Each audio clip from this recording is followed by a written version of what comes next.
NASA మోసం చేసింది. తన వ్యోమగాములనే కాదు యావత్ ప్రపంచాన్ని మోసం చేసింది. ఎన్నో కీలకమైన కఠినతరమైన మెషిన్స్ ను అవలీలుగా సక్సెస్ చేసిన అమెరికా అంతరిక్ష పరిశోధన సంస్థ ఓ మెషిన్ విషయంలో మాత్రం తెలిసి మోసం చేసింది. ఏమీ చేయలేక చేతులు ఎత్తేసింది.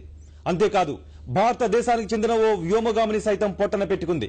స్పేస్ డిజాస్టర్స్ లో అత్యంత ఘోరమైనదిగా చెప్పుకునే ఆ ఘటన జరిగి 10 ఏళ్ల తర్వాత బయటకొచ్చిన ఆ వాస్తవం యావత్ ప్రపంచాన్నే నివ్వెరపరిచింది. ఇంతకీ ఏంటి నాసా చేసిన మోసం?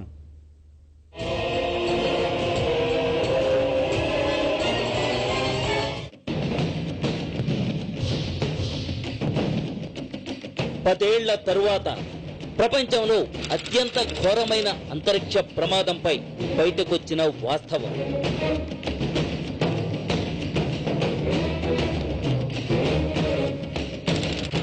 కల్పనా చావ్లాను తెలిసి చంపేశారు.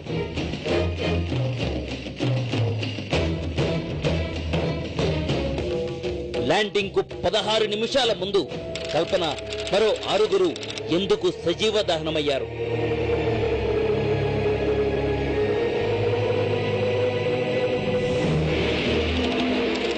కల్పన చనిపోతుందని 16 రోజుల ముందే తెలుసు.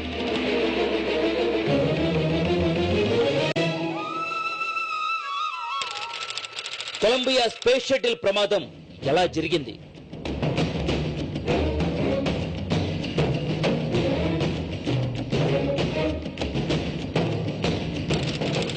చనిపోయే క్షణాల ముందు దాకా చావ్లా ఏం మాట్లాడింది?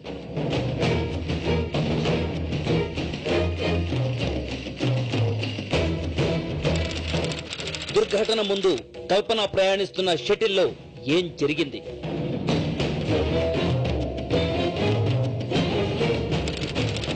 కల్పన ఆమెతో పాటు ఉన్నవారిని కాపాడే ప్రయత్నం నాసా ఎందుకు చేయలేదు?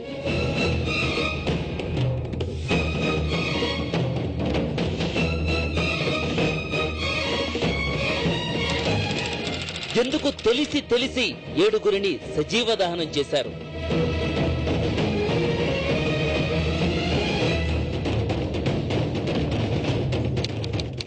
ఇవాళ TV9 మీకు నాసా సృష్టించిన నరకాన్ని చూపించబోతోంది.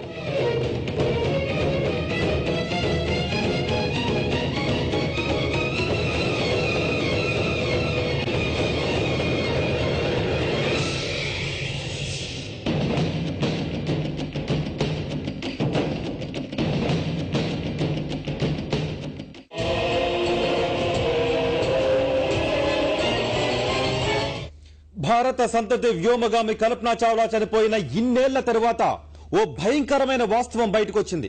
కల్పనతో పాటు ఆమె టీం మెంబర్లు అందరూ చనిపోతారని కొలంబియా స్పేస్ షటిల్ కి అప్పట్లో ప్రోగ్రామ్ మేనేజర్ గా పనిచేసిన ఓ వ్యక్తి తన బ్లాగ్ లో బయటపెట్టాడు.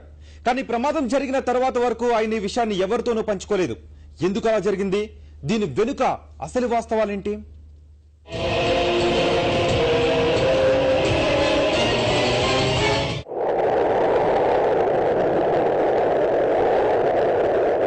ఫిబ్రవరి 1, 2003 టెక్సాస్, అమెరికా.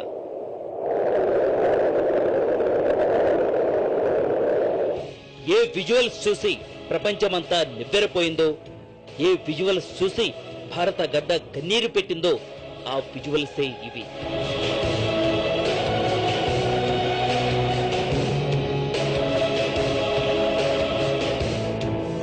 పదహారు రోజుల పాటు అంతరిక్షంలో గడిపిన తరువాత భారత సంతతి వ్యోమగామి కల్పనా చావ్లా, ఆమెతో పాటు మరో 6 భూమి మీదకు వస్తున్నారు. అంతలో ఘోర ప్రమాదం జరిగింది.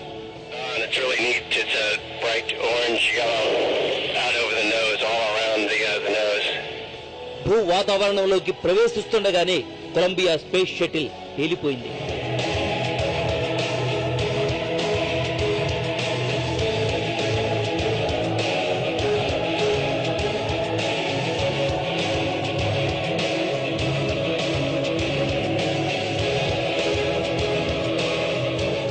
అప్పటి వరకు అంతా బాగానే ఉంది. మరో 16 నిమిషాల్లో ల్యాండ్ అవుతుందని అంతా సంబరపడిపోయారు. ఇంతలో ప్రమాదం. ఏం జరిగిందో ఎవ్వరికీ అంతుపట్టలేదు.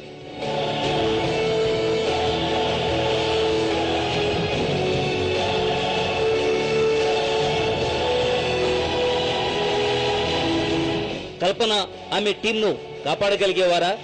కొలంబియా ప్రమాదం జరిగి 10 ఏళ్లైన సందర్భంగా అమెరికాలో ఓ నిజం బయటకు రావడంతో ఈ ప్రశ్న మొదలైంది.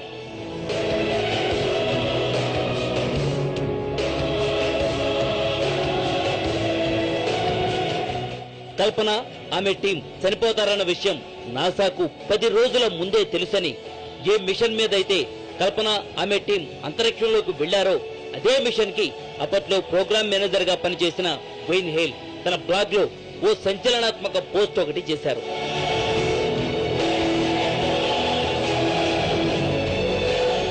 అంతా ముందే తెలిసిన కల్పన ఆమె టీంకు ఆ వివరాలు నాసా పై అధికారులు వెల్లడించలేదని బయటపెట్టారు. థర్మల్ ప్రొడక్షన్ సిస్టమ్స్ పాడైపోయినప్పుడు మేమేం చేయలేం. ఒకవేళ అదే గనుక జరిగితే దాని గురించి మిషన్లోని వ్యోమగాములకు తెలియకుండా ఉండడమే మంచిది. అన్ని రోజులు అంతరిక్షంలో గడిపాక తెలియకుండా చనిపోవడమే మంచిదని అనుకున్నాం అని ఆయన తన బ్లాగ్ లో రాశారు.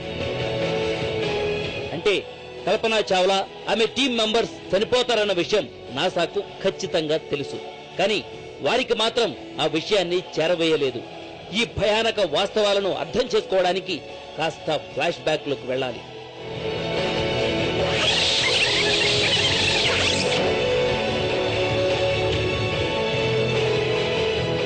జనవరి 16, 2003 కల్పనా చావ్లా ఆమె టీం ప్రపంచానికి వీడ్కోలు చెబుతూ కొలంబియా స్పేస్ షటిల్ లోకి వెళ్లారు. అంతరిక్షంలోకి వెళ్లిన తొలి భారతీయ మహిళ కల్పనా చావ్లానే. కల్పనతో పాటు మొత్తం 7 వ్యోమగాములతో కొలంబియా నింగిలోకి దూసుకెళ్లింది.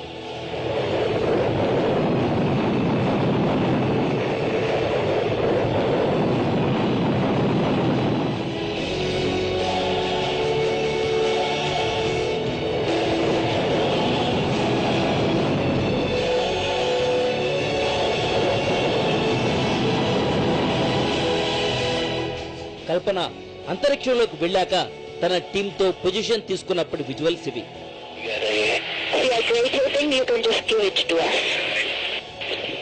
అంతరిక్షం నుంచి కల్పన మాట్లాడిన మాటలు విని భారతదేశంలోని ప్రతి ఒక్కరూ విజయ గర్వంతో పొంగిపోయారు. ప్రపంచంలోని నలుమూలల్లో ఉన్న భారతీయుల కోరికను కల్పన నిజం చేసి చూపించింది. కల్పన అంతరిక్షంలోకి చేరుకుంది.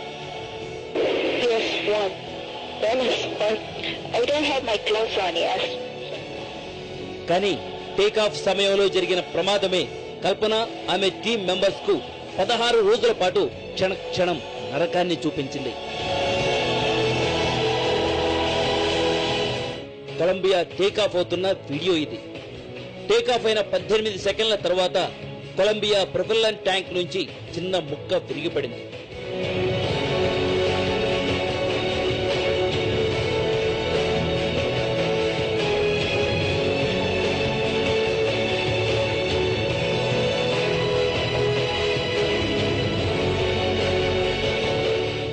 దీన్ని హై డెఫినేషన్ కెమెరాలు వెంటనే క్యాప్చర్ చేసినా అసలు అదేంటో తెలుసుకునేందుకు నాసా శాస్త్రవేత్తలకు 2 రోజులు పట్టింది. जब उस जगह की सफाई करने के लिए 1-2 दिनों के बाद जहां से वो उड़ के गया तो वहां जो झाड़ू वाला मारने वाला आदमी है उसने उसको देखा भी है और उसने ये नहीं समझा कि ये उसका पार्ट है और ये इतना भारी हार्म कर सकता है.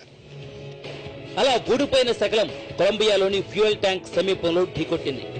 ఆ సమయంలో కొలంబియా గంటకు 800 కిలోమీటర్ల వేగంతో ప్రయాణిస్తోంది. బ్రీఫ్ కేసు వ్యాసం ఉన్న ఈ ముక్క వల్ల కొలంబియాకు ఎంత ప్రమాదమో నాసా తర్వాత నిర్వహించిన ఓ టెస్ట్ లో బయటపడింది. చూడండి, ఈ శకలం వల్ల ఎంత చిల్లు పడిందో.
शटल जब जमीन से उठा उस वक्त बहुत भारी फ्यूल सिर्फ 5 मिनट में नहीं कुछ सेकंड में बर्न होता है। बहुत लंबा चौड़ा उसका क्वांटिटी होती है और उससे एक बहुत भारी फ्रिक्शन प्रोड्यूस होती है और उस फ्रिक्शन से शटल के बाहर वाला जो हिस्सा था जिसको इंसुलेशंस के तौर पे उन्होंने लगाया होता है, उस इंसुलेशंस के नीचे बिल्कुल फ्रिक्शन की वजह से एक दरार आ गई थी।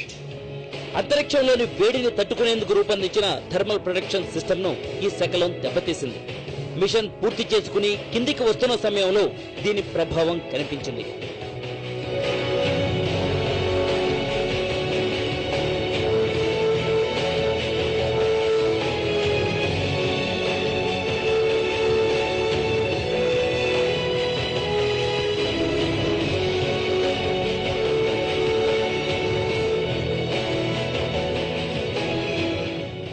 అంతరిక్షంలో నుంచి భూ వాతావరణంలోకి ప్రవేశించే సమయంలో గంటకు 10 నుంచి 12,000 కిలోమీటర్ల వేగంతో కొలంబియా ప్రయాణిస్తోంది.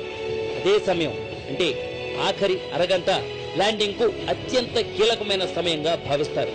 ఎందుకంటే ఆ వేగానికి స్పేస్ షటిల్ బయట రాపిడ్ వల్ల 3,000 డిగ్రీల ఉష్ణోగ్రత నమోదవుతుంది. एक तो जमीन की तरफ खींचने वाली ताकत है और ऊपर की तरफ खींचने वाली ताकत है। उन दोनों में से गुजरना ही सबसे मुश्किल बात होती है और वहां से गुजरता है जब शटल तो उसका बर्निंग टेम्परेचर से ज्यादा टेम्परेचर होता है 1700 सेंटीग्रेड। लोहा जो है वो 1100 सेंटीग्रेड पर पिघल जाता है। 1000 డిగ్రీల ఉష్ణోగ్రత దగ్గర లోహం నీరులా మారిపోతుంది. అలాంటి పరిస్థితుల్లో స్పేస్ షటిల్ పరిస్థితి ఏంటో ఒక్కసారి ఆలోచించండి.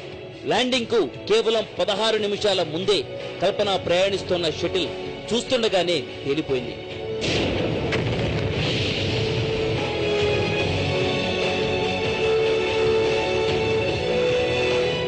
కల్పన ఆమె టీం 16 రోజుల పాటు అంతరిక్షంలో గడిపారు. ఈ 16 రోజుల్లో వ్యోమగాములు కంట్రోల్ రూమ్ తో వందల సార్లు మాట్లాడారు. కానీ అధికారులు ఎవ్వరూ కూడా ముంచుకు రాబోతున్న పెను ముప్పు గురించి మాట్లాడలేదు. హేల్ 10 ఏళ్లు ఆలస్యమయ్యారు. నాసా కంట్రోల్ రూమ్ లో ఉన్న సమయంలోనే తన మనసులోని మాటను బయటపెట్టి ఉంటే, ప్రమాదం గురించి వ్యోమగాములకు చెప్పి ఉంటే పరిస్థితి వేరుగా ఉండేది.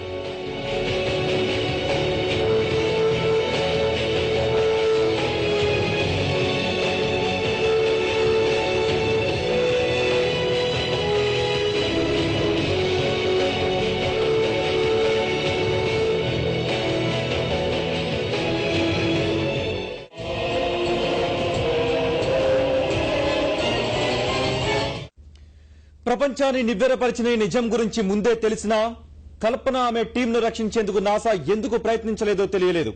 తెలిసి తప్పు చేశారా లేక మిషన్ బడ్జెట్ పెరిగిపోతుందని దాచిపెట్టారా? అసలు నిర్ణయం నాసా ఎందుకు తీసుకుంది?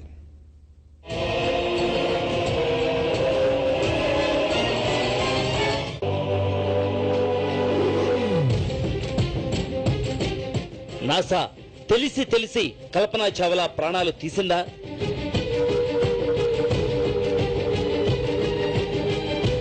కొలంబియాను రక్షించేందుకు ఎలాంటి ప్రయత్నాలు జరిగాయి?